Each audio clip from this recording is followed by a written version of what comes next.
En otras palabras, se siente muy complacido de contar en el día de hoy con Leonardo Gil. Leonardo Gil es consultor político electoral del Instituto de Comunicación Política, profesor en la Universidad Camilo José Cela y en la Universidad Católica de Buenos Aires, y un dominicano que se ha proyectado en todo el continente participando en campañas diversas y que al mismo tiempo está promoviendo eventos, procesos de repensar la política, de reinventar la política. Lo hemos invitado precisamente para hablar de ese tema, la reinvención de la política. Para nadie es un secreto que la política como actividad está en crisis, aunque la verdad es que la política consustancialmente es crisis porque siempre es el manejo de las contradicciones y la búsqueda de acuerdos a partir de las contradicciones, y eso, por donde quiera que uno lo mire, da crisis.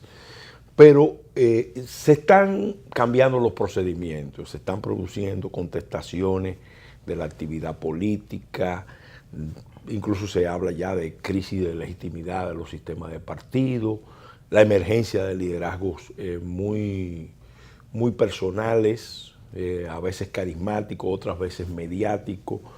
Y sobre todos estos temas vamos a hablar con Leonardo Gil en esta entrega de En Otras Palabras. Leonardo, le agradecemos haber aceptado la invitación a comparecer a este programa En Otras Palabras, y quisiéramos empezar precisamente con el tema, vamos a decir, de origen de este programa. Hay una crisis en la política. ¿En qué consiste esa crisis en la política? Si se puede considerar que es una crisis de proyecciones globales, porque se están viendo en las democracias avanzadas procesos de cuestionamiento, pero también en los países del emergente, en los países del tercer mundo. Entonces, una valoración de la política en sentido general y sus crisis. Bueno, gracias por la invitación y un saludo a todos tus televidentes. Yo creo que a partir del 1989, la política y los partidos políticos comenzaron a caminar un trecho tortuoso que ha dado al traste, a la suma de la era red o la era de la tecnología.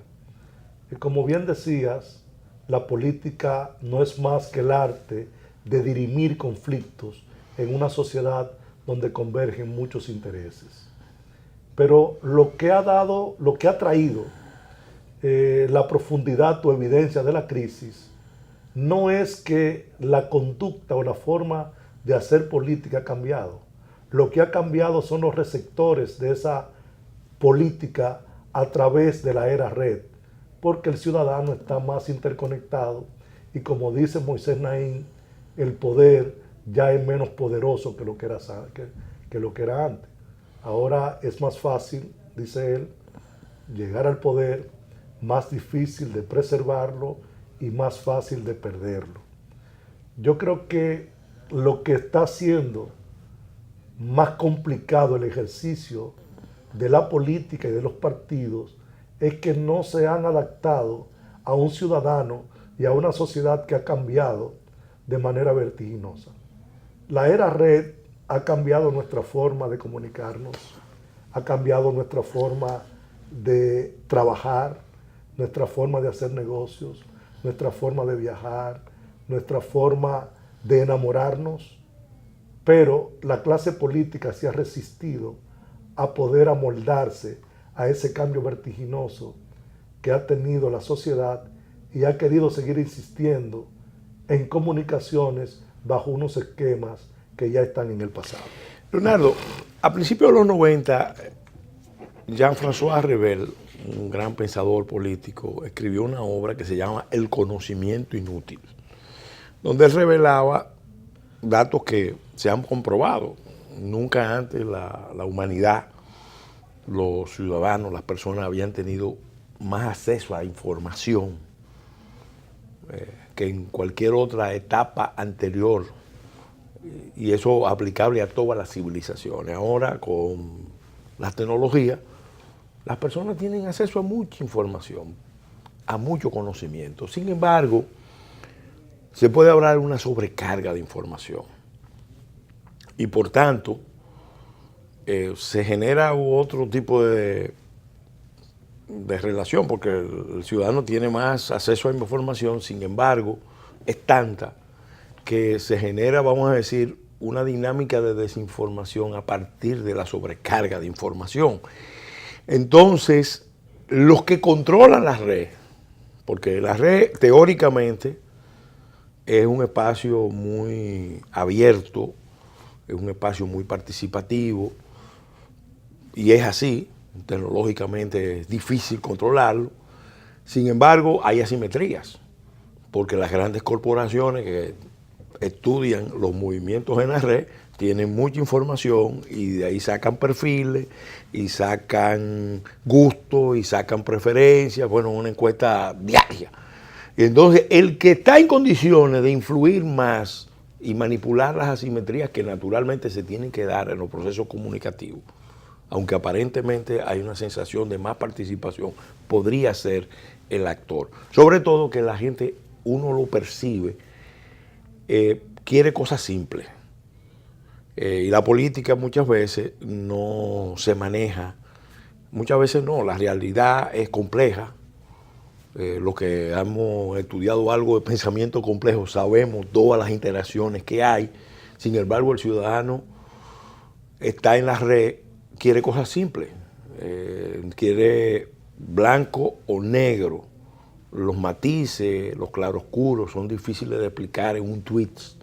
Entonces, eso es uno de los elementos que uno percibe en la política, sobre todo los que hemos hecho política y estudiado política desde las bases clásicas de la civilización hasta el presente, nos damos cuenta de que hay como un... Por eso a veces cabe hablar de una crisis de civilización, porque la gente está reaccionando a lo inmediato y queriendo cosas simples o creyendo que lo que está decidiendo lo está decidiendo y no como resultado de un proceso de inducción que se le está imponiendo, lo cual muchas veces es falso. ¿Cómo tú ves ese proceso? Bueno, mira, precisamente ahí es donde debe entrar a jugar los partidos políticos y los líderes políticos que se han quedado rezagados en eso. Hemos dejado que la Big Data la hagan solo los empresarios, la hagan solo las grandes corporaciones de Internet, y no hemos transferido eso a la política, porque este juego ya no se trata de que la gente entienda al político, es que el político pueda entender a la gente y que en medio de estos ríos desbordados de información que traen consigo piedras, palos, aguas turbias, que los líderes puedan ser capaces de extraer lo mejor de esa información, instruir y traspasar a los ciudadanos. Y no está pasando, porque ellos también se están dejando arrastrar de esas aguas turbulentas. Entonces, como dice la Biblia, si un ciego guía a otro ciego, pues los dos van a caer en el pozo. Entonces, ¿de qué se trata el asunto? De que los políticos y los partidos puedan entender, primero, la importancia de conocer al elector, la importancia de conocer al ciudadano, la importancia de poder orientar en función de eso, saber con qué sueña el ciudadano, saber qué le quita el sueño, poder crear los partidos como plataforma de movilización social al lado de los sueños de esos ciudadanos, de poder entablar una conversación permanente, no electoral, en tiempo no electoral, y que sea una conversación real, sincera, y una conversación que pueda ir en función de solucionar sus problemas mediáticos, sus problemas inmediatos, y que ellos se sientan parte importante de unos líderes que piensan primero en ellos y que están desarrollando una política de ideas y que están pensando en unos principios que ponen por encima de todos los principios, por encima de sus apetencias personales. Pero cuando la población percibe que están poniendo sus apetencias personales por encima de los principios, entonces ya no es política. Sí. Entonces comienza Es el mercado negocio electoral y comienzan a meterse en un mercado de negocio y comienzan a convertirse de ciudadanos, los reducimos a clientes. Al cliente. Muy acertada esa valoración. Me gustaría, ya mencionaste a Moisés Naim, que escribió una obra que se ha comentado mucho, está en la base de muchos planteamientos que se están haciendo, que es el fin del poder. Ya previamente, en el plano internacional, autores como Joseph Nye hablaban del cambio en la naturaleza del poder norteamericano y acuñaba la frase del soft power, el poder blando, a través de las influencias culturales, el manejo de las asimetrías, el control de las instituciones. Pero Moisés Naim va más lejos, habla de que hay realmente, con la explosión de conocimiento y de acceso a las redes, un fin del poder, por lo menos el poder como lo conocemos. Y sería bueno que tú explicaras un poco esa interacción, cómo las redes están cambiando la naturaleza del poder, si eso es una ilusión o es una realidad. Mira, estuve en Perú trabajando en una campaña electoral. Allá conocí un amigo que fue presidente del Congreso de Perú. Y él me decía, mira, me pasó algo interesante, que lo veo a la luz de hoy. Él llegó embriagado a presidir una sección en el Congreso y no podía siquiera mantenerse en pie. Tuvieron que venir, moverlo de la silla y venir el vicepresidente a poder presidir la sección. Me dice él, mira, el otro día no salió nada en el periódico, pero eso fue en el 1989. Si hubiese sido hoy, en cuestión de segundos le da la vuelta al mundo y probablemente quedo destituido. O sea, realmente la sociedad cambió porque la comunicación ha cambiado. Cuando el hombre comienza... Son millones de cámaras en el momento. En la vía pública, en Pero los centros de trabajo. De esto. Cuando el hombre comienza a respirar aires de libertad, Revolución Francesa, Declaración Universal de Derechos Humanos, etcétera, que comienza a hablar de una ley igual para todos, que comienza a hablar de democracia representativa. Yo decía que ese sistema fue un accidente tecnológico porque la gente en ese momento quería democracia y quería que todos pudieran participar. Pero todos no podían participar porque técnicamente era imposible. Entonces deciden hacer una casita que le llamaron Congreso y decir, bueno, lo que vamos a hacer es que por conglomerados vamos a enviar a uno de los de nosotros para que nos represente. La Asamblea Nacional Francesa. Exacto. Y comienza a formarse el concepto de democracia representativa. Pero ¿qué pasó? Que cuando mandamos a ese representado, él comenzó a legislar no para lo que él representaba, sino para beneficio de él o beneficio de una cúpula partidaria. Y comienza a surgir una nueva clase política que comienza a ser descubierta cuando la información comienza a fluir entre la gente y cuando la gente se da cuenta que le están estafando su concepto de representación. La traición de los representantes. Exacto. Y eso comienza a armar una rebelión en la granja. Entonces, ¿qué pasa en este momento? Que eso ha generado 4 crisis en paralelo a los partidos políticos. Primero, tenemos una crisis de representatividad, porque la gente ya no se siente representado en los partidos. Tenemos una crisis de identidad, porque la gente piensa que todos los partidos son iguales, porque no hay nada que lo identifique de manera distintiva. Pero también hay una crisis de legitimidad. La gente no cree que los partidos son sus representantes. Hay una crisis de ideas. La gente no ve que los partidos tienen una definición clara de nación, de Estado, qué quieren o qué no. Pero hay una crisis también profunda de la gente de confianza. Es más, ni siquiera los mismos miembros de los partidos confían en su partido. Y fíjate cómo hasta pelean para ver qué regla de juego interna van a hacer para que este no me engañe a aquel o el otro. Vamos a hacer un alto, Leonardo, y en el próximo segmento vamos a continuar analizando este tema. Y sobre todo, lo que son los jugadores aparentes, los que están en el tablero como pieza, y los jugadores reales, que son los que mueven las piezas. Vamos a hacer un alto.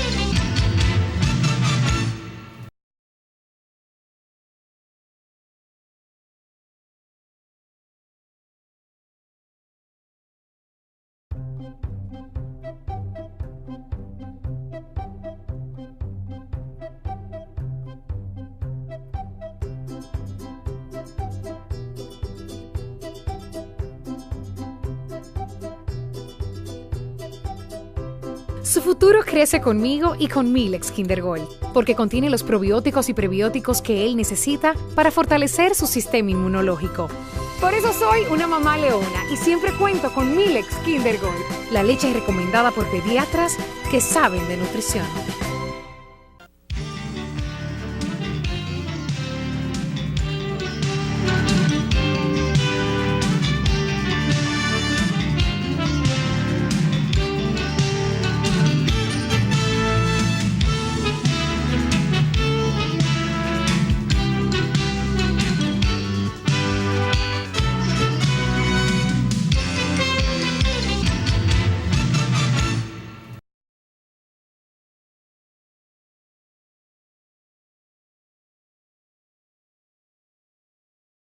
Continuando con el desarrollo de este programa, la reinvención de la política, contando con la compañía, la participación de Leonardo Gil, consultor político internacional y profesor en esta materia, director del Instituto de Comunicación Política. Leonardo, en el segmento pasado estábamos hablando de esa apreciación de la crisis de la política, de la crisis del poder. Y yo creo que tiene que ver mucho también con algo que está pasando. Hay unos jugadores aparentes que son los gobernantes, los representantes, pero hay otros jugadores que son, vamos a decir, no están en el tablero, sino son los que mueven la ficha. Lo explica muy bien Bauman y sobre todo Castro Readis cuando habla de que la política como tal cada día tiene menos capacidad de decidir en las cuestiones fundamentales de un Estado. Las demandas se le dirigen a los partidos, se le dirigen a los políticos, se le dirigen a los gobiernos nacionales. Sin embargo, la capacidad de acción de los partidos, los políticos, los gobiernos, cada día se disminuye más porque los mercados globales y los mercados nacionales altamente concentrados muchas veces terminan imponiendo las grandes decisiones o las grandes tendencias. Entonces los políticos lo que se dedican es a administrar crisis y, como explica Bauman, a crear miedos, porque solamente a través de la gestión de los miedos de la sociedad se puede mantener cierto nivel de legitimación política. Una sociedad cargada de miedo alrededor del terrorismo, de las contradicciones de ese tipo, la criminalidad, entonces mantiene cierto nivel de cohesión. ¿Cómo tú valoras esa situación de mercados, grandes electores en la sombra y los políticos? Bueno, yo creo que el cambio de paradigma en el juego del poder ha hecho que la política esté al servicio del mercado y no el mercado al servicio de la política. Y eso ha generado una crisis tan profunda de que la crisis no es económica, la crisis no es ambiental, la crisis es una crisis política. Perdón. Y de civilización. Y de civilización, porque la civilización no es más que el convivir en política, porque cuando tú te juntas en civilización todo es política, Sí. porque la política es lo que regula Sí, esa vida sí. en civilización. Yo creo que el problema fundamental es que el mercado se ha apoderado de la política y eso ha traído mucha tergiversación en la aplicación real de la política y ha desciudadanizado la política. El gran reto es tratar de ciudadanizar la política y que los ciudadanos puedan entender que tienen que participar y los políticos puedan entender que tienen que darle apertura a esa participación y generar grandes conversaciones con los ciudadanos y que los políticos puedan escuchar al ciudadano y que los ciudadanos puedan sentirse realmente escuchados por los políticos. Eso nos lleva a un tema, porque oyéndote evoqué a tres figuras importantes de la vida nacional, que fueron los grandes líderes del periodo post-Trujillo, post-guerra civil. Eran líderes ilustrados. Joaquín Balaguer, muy sólido intelectualmente, hasta miembro de la Academia de la Lengua, miembro de la Academia de la Historia, con decenas de libros escritos. El profesor Juan Bosch, maestro de la política, con mucha vocación social, una gran sensibilidad social, literato de proyección universal, con muchas publicaciones. El doctor Peña Gómez, más joven, pero al mismo tiempo consciente de la necesidad de que el liderazgo fuera ilustrado, y él mismo se formó admirablemente. Tenía un poder de comunicación tremendo, siendo un político de extracción popular. Tenía una capacidad de conexión con sectores importantes del electorado, pero empeñado en educar también al electorado. Los tres, en sus estilos distintos, tenían una preocupación por comunicar ideas, por comunicar visiones, interpretaciones, y hablaban directamente con las masas. Uno se da cuenta de que ellos salieron del escenario y cambió el tipo de relación, porque los políticos se comunican con las masas, con los electores en las campañas, no cotidianamente,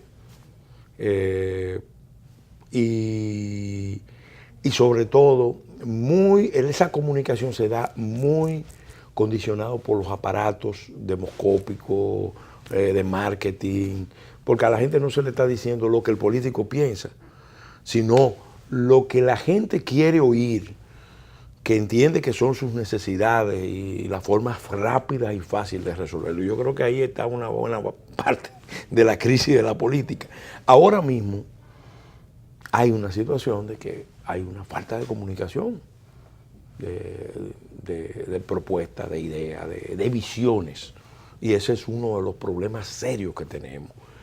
¿Cómo tú valoras aquí, ya llegando al campo nacional, esos problemas de comunicación de los partidos y de los políticos con respecto a la sociedad? Fíjate que tiene una conexión directa con lo que decíamos hace un rato, sí, de que el mercado se ha apoderado, sí, de la política. Sí. Y en República Dominicana a muchos políticos le han enseñado, le han dicho que ellos no tienen que hablar mucho, que simplemente tienen que tener mucho dinero para el día de la elección. Entonces, ellos entienden que reduciendo ese ciudadano a clientes, pues con eso ellos van a obtener la victoria. y parece que están ganando la batalla porque vemos muchas personas que no tienen o no tendrían en situación normal el nivel para estar en una posición u otra que le están obteniendo. Entonces yo creo que es una crisis profunda que los partidos tienen que repensar y tienen que rescatar el sistema de las ideas, porque la comunicación política no es más que eso, un ejercicio de comunicación de ideas y que el ciudadano pueda interactuar y pueda entrar. Y eso va a ir en beneficio del país, del ciudadano y de los propios políticos.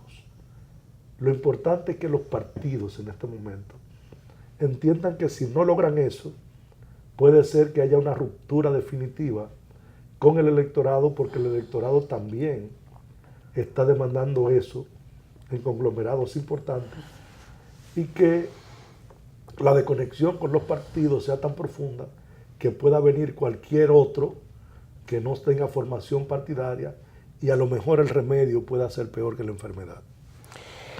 En otro orden, yo quisiera que habláramos de la crisis de los partidos, pero también cómo la política ya está trascendiendo el concepto de partido. Porque desde hace muchos años en América Latina no hay un solo partido que gane las elecciones solo. Lo que se ha visto, vamos a buscar una fecha relevante. En Venezuela, que es un país emblemático en el continente, el presidente Caldera desafió a los grandes partidos establecidos con una coalición de pequeños partidos que se llamaban los Ventorrillos. Y los combatió, le ganó y marcó una deriva del sistema político venezolano que después dio paso al presidente Hugo Rafael Chávez Frías. Y bueno, la crisis de Venezuela no se resolvió con ese proceso, sino que se ha ido amplificando, complicando, agravando y tiene proyecciones continentales. Pero eso mismo lo vemos en casi toda América Latina, lo vimos en países más ordenados como Chile, que es una coalición que ha podido gobernar. La coalición pasa a sustituir el partido. Entonces, este tema de las relaciones de partido con un partido dominante y varios partidos coaligados, ese tema de las coaliciones electorales, yo quiero que lo tratemos en el próximo segmento. Sobre todo que hay una tendencia a que las coaliciones no sean solamente ya de los partidos, sino de grupos sociales. Muy bien. Bien.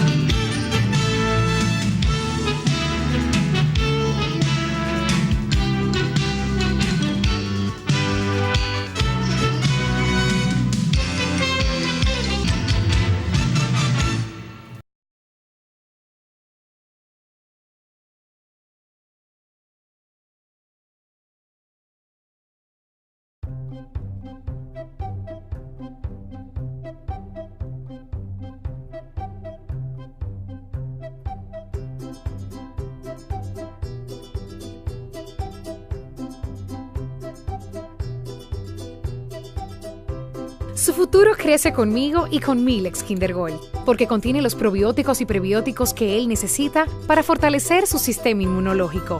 Por eso soy una mamá leona y siempre cuento con Milex Kinder Gold, la leche recomendada por pediatras que saben de nutrición.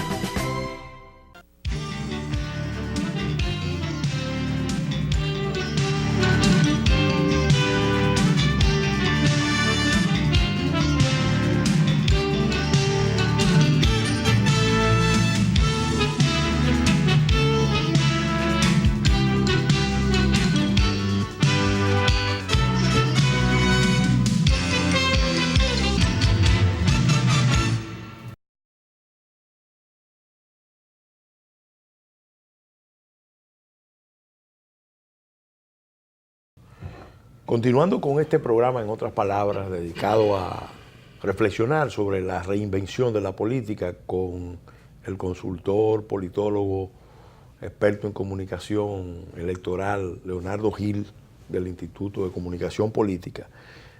Quisiéramos, Leonardo, que habláramos de esa tendencia que se está viendo en América Latina hace mucho tiempo, a hacer la política a partir de coaliciones. A veces son coaliciones, vamos a decir, formadas con una base ideológica consistente. Caso, por ejemplo, de Venezuela, porque todas las fuerzas están agrupadas ahí en el PSUV o en la oposición.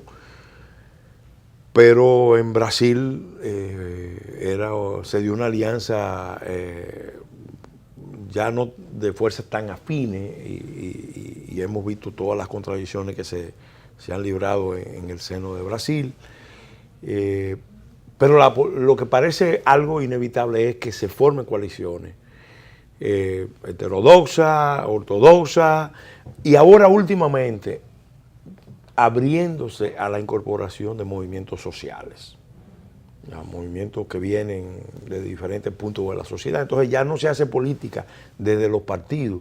Por ejemplo, aquí me gusta hablar de que hay gente que hace política desde el partido de la sociedad civil y que parece actuar como un partido.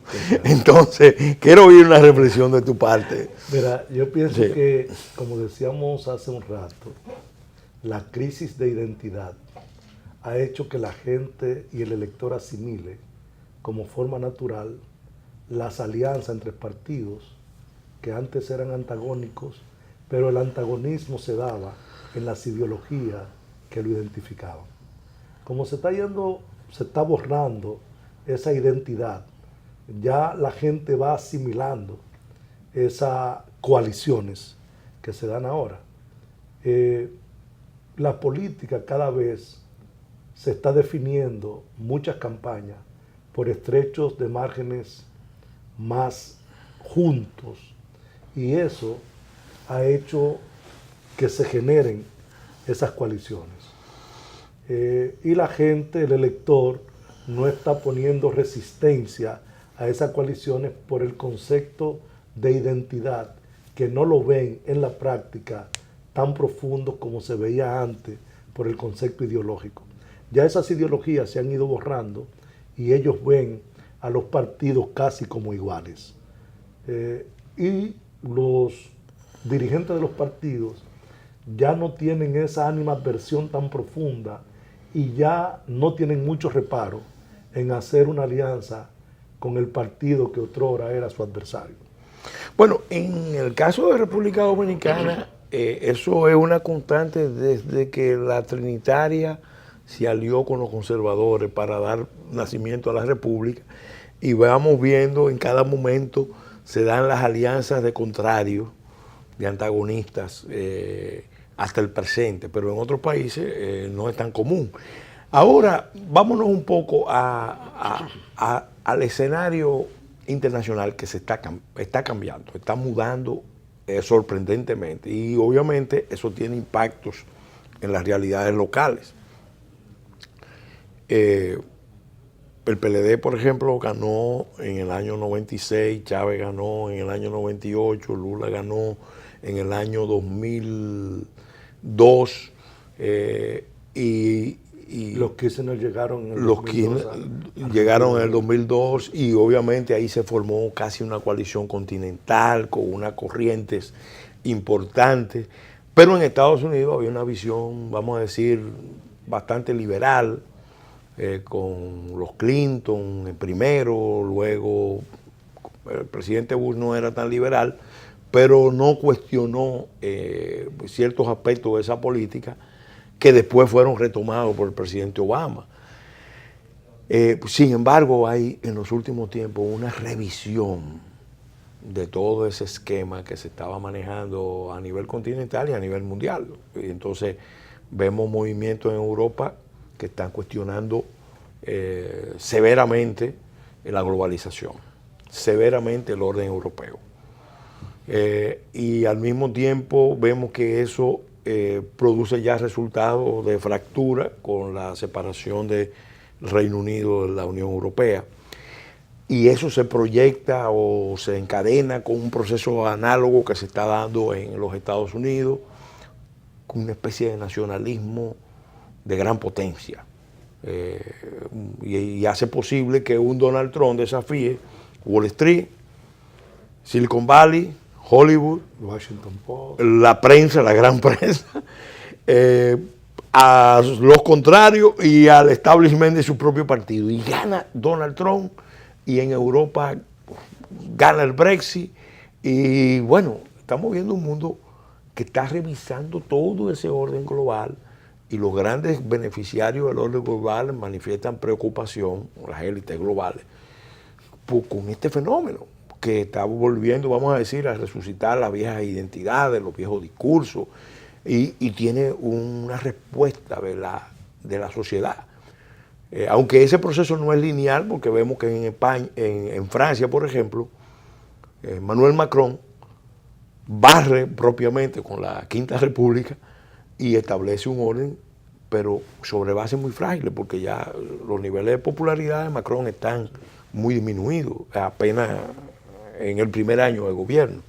Entonces, explícanos esta dialéctica de lo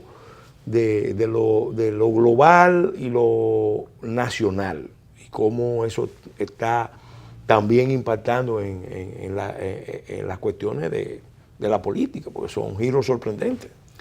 Mira, lo que pasa es que la política está cambiando, de que la población entiende que el sistema actual no ha podido satisfacer las expectativas de demanda y las promesas que ha hecho la democracia para con ellos. Se ha quedado corto.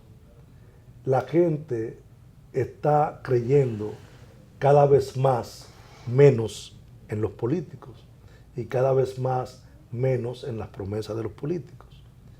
Y llega un momento en que ellos prefieren cualquier cosa menos un político de carrera. Un vengador. Un vengador. El voto castigo está haciendo su efecto.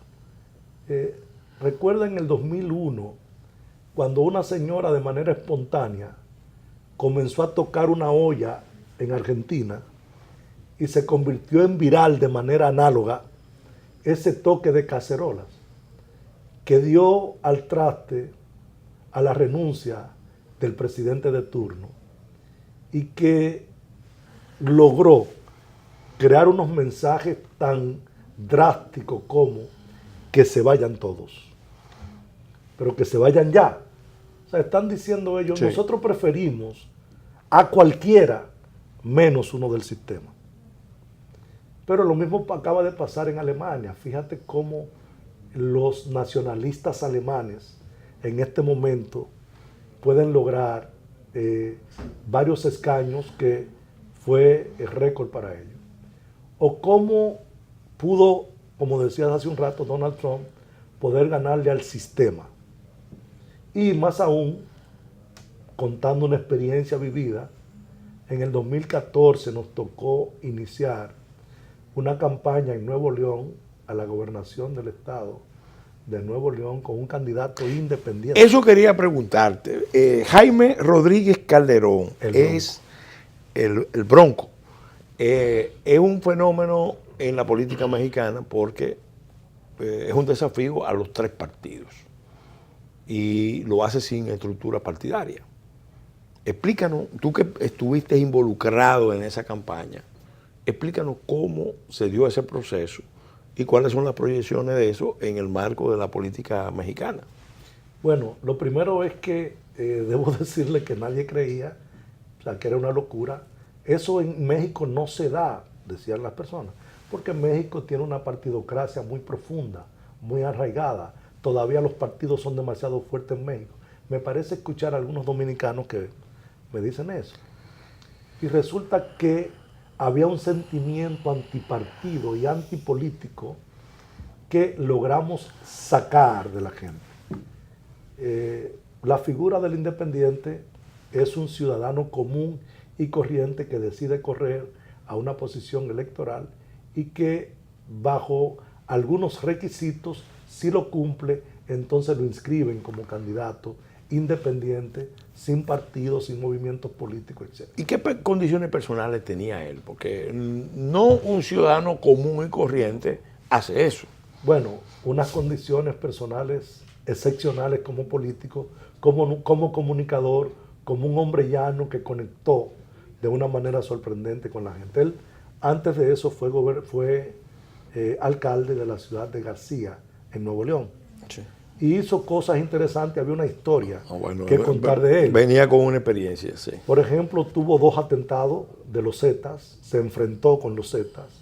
En su ciudad había una criminalidad terrible, deshizo la policía, porque él entendía que era imposible poder tener seguridad con la policía que tenía, y eso le acarreó 2 atentados. En uno de ellos se encontraron 2.800 casquillos de bala, y pudo salvarse porque tenía una camioneta blindada full. O sea que es un hombre que está más cerca de Duterte.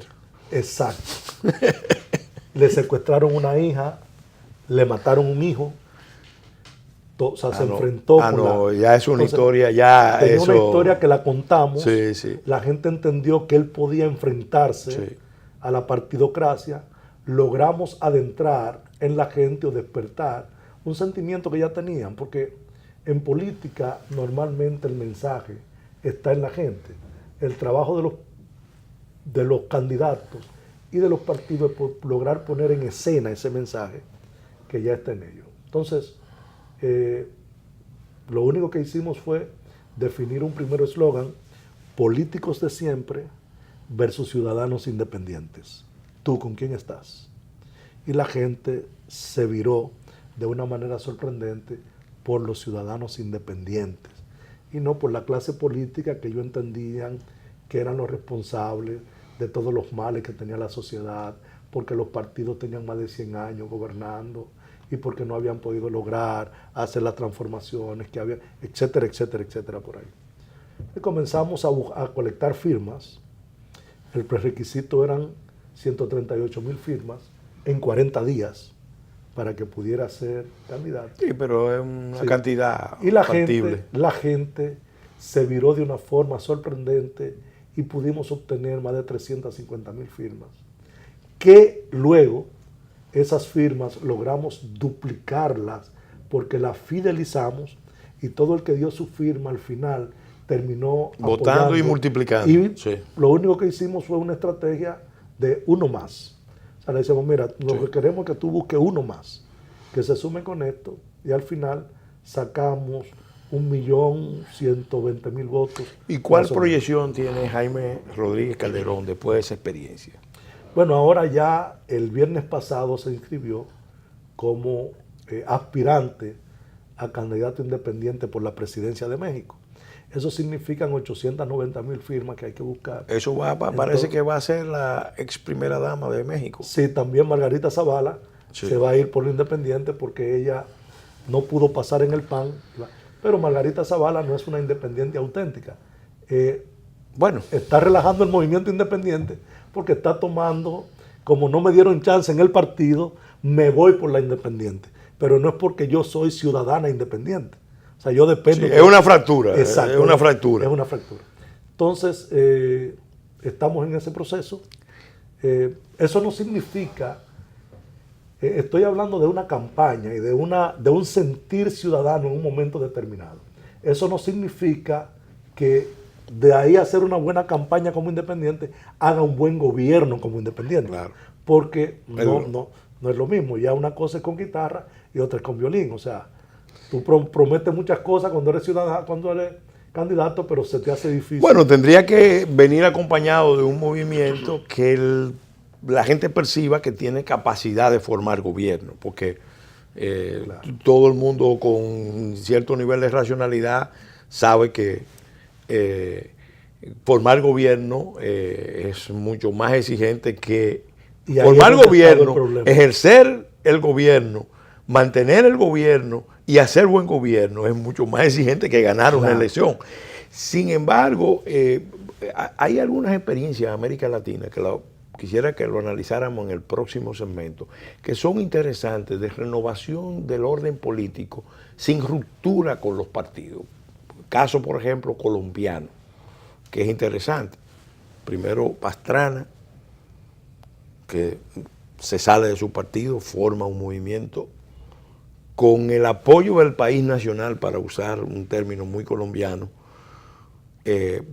gana tanto aceptación que su partido y otros partidos lo tienen que apoyar. Luego viene la misma experiencia con el presidente Uribe. Se sale de su partido, promueve un movimiento nacional y bueno, gana la presidencia con el apoyo de una coalición que él forma y finalmente termina ahora encabezando desde una senaduría el movimiento más importante de la política colombiana en desafío a las políticas del presidente Santos. Vamos a hacer un alto. Fíjate que el partido de la U se forma de manera irreverente y con un anti-marketing político. Sí, eso. Bueno, vamos a hacer un alto y en el segmento final vamos a analizar esa otra vertiente.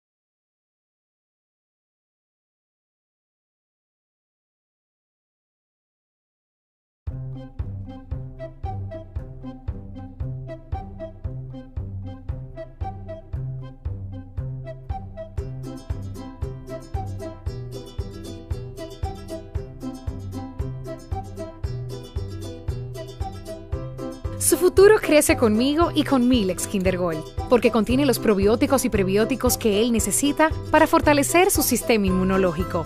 Por eso soy una mamá leona y siempre cuento con Milex Kinder Gold, la leche recomendada por pediatras que saben de nutrición.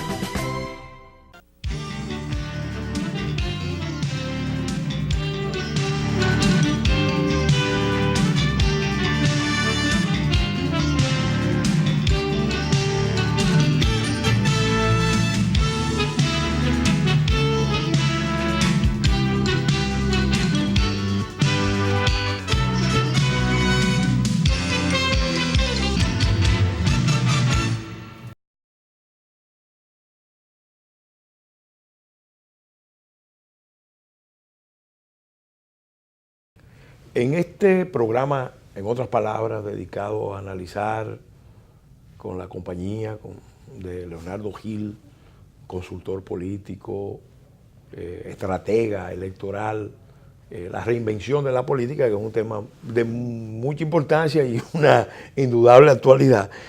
Hablábamos en el segmento pasado de experiencias de países que han renovado la política sin romper con los partidos.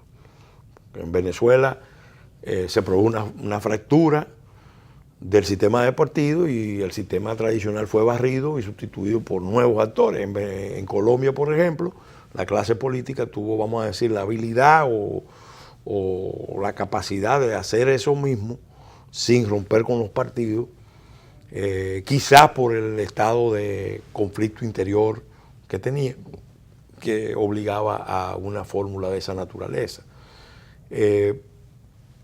Tu apreciación sobre esa posibilidad de renovar la política sin ruptura constitucional, porque a veces la emergencia de estos liderazgos llevan necesariamente a la ruptura constitucional, a subvertir el orden institucional establecido. Mira, es interesante lo de Colombia. Sí. En el 2010 nos tocó trabajar en la campaña de Juan Manuel Santos. Y es interesante cómo se logró reinventar, que es el concepto que en el Congreso que vamos a tener estamos planteando. Porque la idea no es sustituir el sistema actual, la idea es adecuarlo y reinventarlo. Porque es muy peligroso cuando hablamos de sustitución del sistema de cosas, porque entonces llegan esos chapulines colorados que nosotros queremos y muchas veces el remedio resulta tiende peor. A ser peor que la enfermedad. Lo que queremos es hacer un llamado a la clase política de que es hora de reinventarse, de que es hora de crear comunicaciones directas y efectivas, conversaciones más que comunicaciones, con el elector, con el ciudadano, que ellos puedan participar, que ellos puedan sentirse parte, que puedan sentir que los partidos políticos son sus aliados en sus luchas, demandas, necesidades, anhelos, sueños, y que puedan religarse con la gente.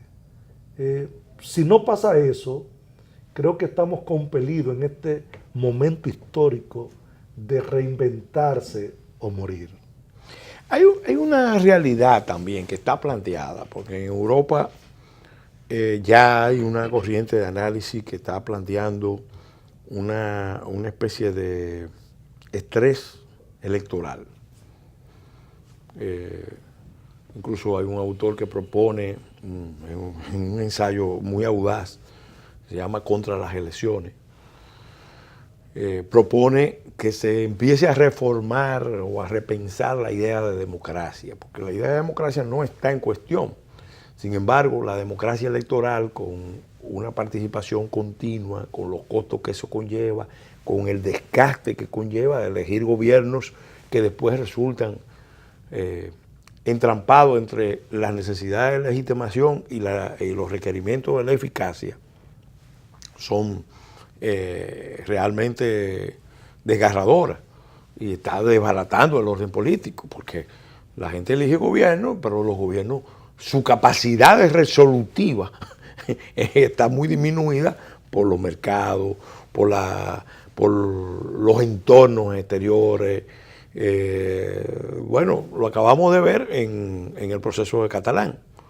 El movimiento independentista cifró sus expectativas de éxito en Europa, pero resulta que Europa no puede aceptar el movimiento catalán.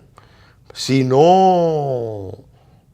España no fuera parte de la Unión Europea, los tanques ya estuvieran en Barcelona, y era el cálculo que estaba haciendo el liderazgo catalán, pero al mismo tiempo entendían que su fortaleza económica lo iba a blindar, y resulta que ha sido también una de sus debilidades, porque finalmente la presión supranacional sobre lo local y sobre todo el resurgimiento de un nacionalismo histórico, porque hay un nacionalismo español que se está viendo provocado por el nacionalismo catalán, entonces termina generando una situación que tiene aspectos, yo diría que hasta tragicómicos, porque no deja de ser algo sorprendente lo que está pasando. El asunto es que era una fortaleza económica interdependiente. Interdependiente, sí. Entonces, el tema de cómo repensar la democracia. Por ejemplo, Van der Bruit está planteando que muchos de los procesos, cargos democráticos, deben concebirse usando sistemas antiguos de formulación de la democracia primigenia, que era la ateniense, los sorteos, buscar fórmulas que atenúen el tema del continuo ejercicio electoral. ¿Qué tú piensas sobre eso? Mira, yo voy a dar un pasito, tal vez un poquito más adelante. Yo creo que nosotros tenemos que aprovechar la tecnología para poder digitalizar la democracia. Y que nosotros podamos crear espacios de participación más barata, más accesible, porque ahora para un ciudadano poder intervenir en política tiene prácticamente que dedicarse a eso y dejar todo. Sí. Entonces, eso limita el acceso y la participación de mucha gente que tiene que buscarse la vida, trabajar, que a veces no puede pensar. Pero la idea sería nosotros poder crear un fórum universal de discusiones políticas que a través de la red puedan accesar la mayor cantidad de ciudadanos y desde su casa puedan participar opinar, etc. Pero ahí volvemos al tema original. Hay una sobrecarga de información. Yo lo digo porque, incluso por la experiencia personal, uno está muy en las redes, gestionando las redes, dándole seguimiento a las redes, pero la cantidad de chat abierto, de páginas, de interacciones que hay, son tan grandes que ningún actor individual está en condiciones de tomar una decisión informada cabalmente frente, a menos que no se unifiquen los espacios para que la gente pueda ver. Por ejemplo, el debate en la cultura nuestra está ausente. Que yo creo que es uno de los elementos. Aquí no se debate. ¿Pero debatir qué? Es que bueno, es que no hay idea. Sí. Ahí aparece el tema clientelar y el tema de los costos de la política. La política es cada vez más cara. Yo quisiera una valoración sobre cómo lidiar con este problema, porque ahora mismo lo estamos viendo con el debate de las primarias abiertas. Mientras más se abre el electorado, más cuesta la política, porque no se va a hacer un trabajo acotado, sino hay que llegar a un número mayor de personas, y eso no solamente por vía digital, sino personalmente, físicamente, dentro de una cultura clientelar. Eso cuesta mucho más, que es lo que está en la base de la crisis del sistema de partidos. Ese problema que está planteado, los costos de la política y cómo lograr un Estado que sea más eficiente y al mismo tiempo más transparente y menos corrupto. Mira, lo que pasa es que cuando los políticos se distancian del electorado y se convierten en maquinarias electorales solamente, les cuesta mucho más, porque han dejado de conmover. Y cuando tú logras conmover, entonces para ti es fácil mover. Sí. Si tú conmueves, mueves. Y como no están conmoviendo los partidos, como no hay una comunicación permanente y una escucha permanente con los electores, a la hora de moverlo te sale muy costoso, porque para conmoverlo tienes que utilizar unas herramientas diferentes a la conversación, a las ideas, etc., y entra en el clientelismo. Entonces, eso ha encarecido la política, la práctica de las elecciones de una manera tal que han atado a los candidatos a intereses no tan pulcros y no tan comunes o universales para todos los electores. Mira, ahora que tú tocas este tema, te voy a plantear algo que llama la atención. En las elecciones del 2008 en Estados Unidos, Barack Hussein Obama fue la gran revelación. Emergía como un candidato popular que iba a representar sectores que habían estado excluidos y montó un sistema de recaudación electoral popular. Con el paso del tiempo se vio claro que funcionó muy bien para su campaña, pero también detrás de Obama había muchas fuerzas moviéndose con muchos recursos para llevarlo a la presidencia, porque se necesitaba, vamos a decir, el primer presidente global. Cuando lo eligieron, esa fue la percepción. Sin embargo, años después aparece el fenómeno Donald Trump, que es un hombre muy rico, un presidente marca empresarial, que hace una campaña sobre el argumento de que él tiene recursos y que no necesita de los grandes capitales para jugar su papel. Y los desafía, por lo menos aparentemente, porque en algunos campos el hombre ha hecho alianzas estratégicas con sectores. El tema del financiamiento, tu valoración, financiamiento público, financiamiento privado, cómo lograr limitar los gastos de campaña, los tiempos de campaña, el acceso equitativo a medios, que son temas medulares, que incluso están en el debate ahora mismo. clave para reducir los costos de la política, porque sin una política más racional y económica no va a haber un Estado más transparente y donde haya menos espacio de corrupción. Mira, aquí parece como que las elecciones presidenciales van a ser en 3 semanas. O sea, aquí en Dominicana yo veo un activismo soterrado y público constante. Yo digo, wow, es en el 20 y parece que va a ser en 3 semanas. Mira, hay algo interesante con lo de Donald Trump y ahí funcionó el target que él escogió, su público blanco que él escogió y cómo él lo bombardeó con los mensajes correctos. A tal punto que su campaña costó alrededor de 300 y pico de millones de dólares y la de Hillary costó más de 1.000 millones. Y en este caso él gana la elección porque él apeló más a la emoción del elector, pero le dio una razón. Y esa razón justificó la emoción de un grupo importante electoral que fue al que él apostó y al final ganó. Fíjate que yo creo que el financiamiento público de los partidos en República Dominicana, a mi modo de ver, le ha hecho un poco más mal que bien, porque ha creado un sinnúmero de siglas Sí. que al final no son partidos realmente. Sí.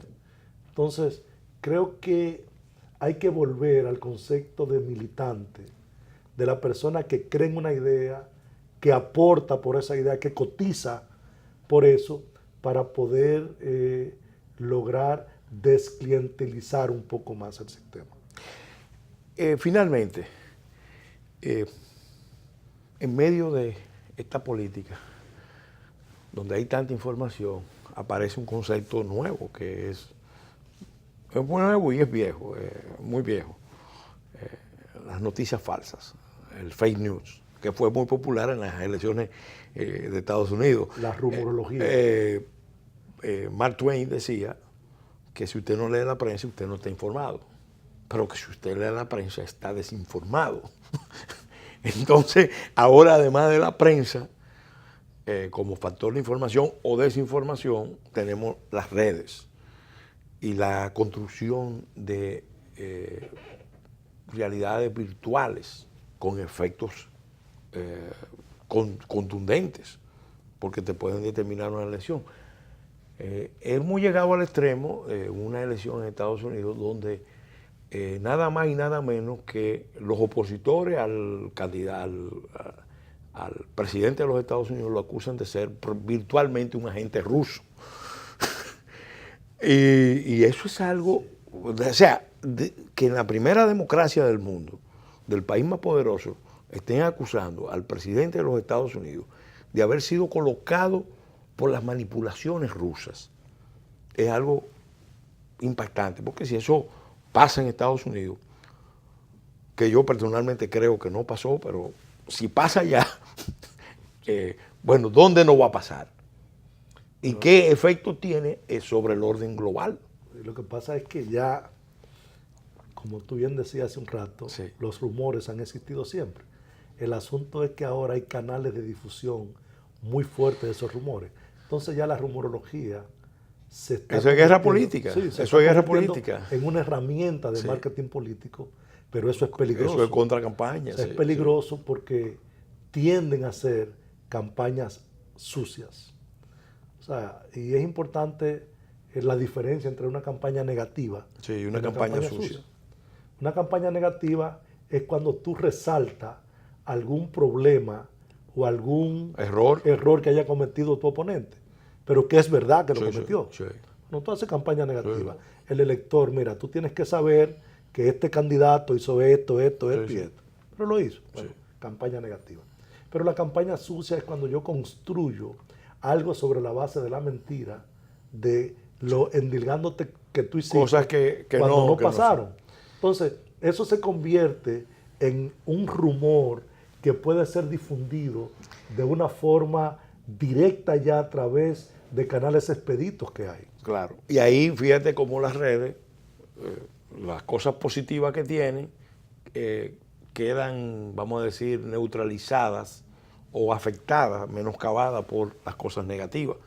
Porque en lo que tú reviertes todas esas campañas, bueno, Sí. vamos a dar por concluido el programa reiterándote las gracias por Gracias haber a ti. aceptado esta invitación. Te agradezco la magnífica intervención que has tenido en este programa, en otras palabras. Y a ustedes, amigos y amigas televidentes, por su atención, habernos acompañado en esta entrega, en otras palabras, dedicado a hablar, analizar con Leonardo Gil la reinvención de la política. Los invito a seguir este programa en horario de 1:10 del PM los domingos, y los martes y los jueves en horario de 7 a 8 de la noche por este canal Teleimpacto. También lo pueden seguir por el canal YouTube de, en otras palabras, TV. Todo esto patrocinado por nuestros patrocinadores de Leche Miles. Gracias por su atención y hasta la semana entrante, Dios mediante.